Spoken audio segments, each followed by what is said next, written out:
Spiritual bath is one of the essential things you should know specifically for yourself.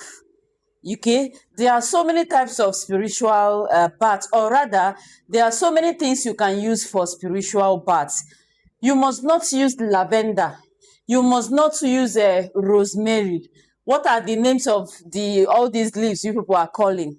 What of the native one? I mean, the one you have within your compound. It's just that you don't know all those things. And you must not wait for somebody to prepare a spiritual bath for you before you can do it. At least if you are somebody that you normally go outside almost all the time, try as much as possible to have your spiritual bath at least once in a week. It is very important.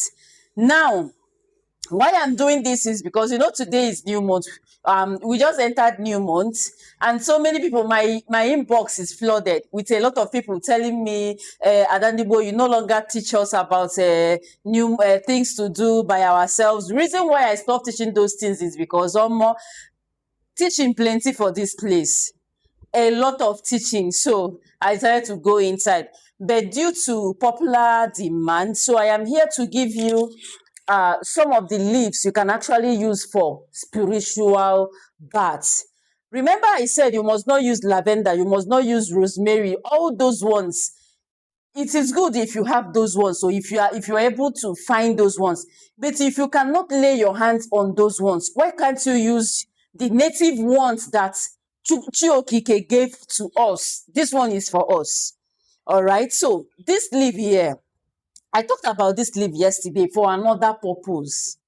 Okay, in English, they call it miracle leaf. Igbo language, they call it Odaopo. You see this leaf? This leaf actually does a lot of things. It depends on the ones you know. If you have this leaf around you, and you are among the people that will continue saying you don't know how to prepare your spiritual bath, please get this. Get it a handful, or you can get it as many as you want. There are so many ways you can use it to prepare your spiritual bath. Number one, you can decide to boil it and use the water, and sieve the water out, or you can even decide to squeeze it out. You can decide to use it as even sponge.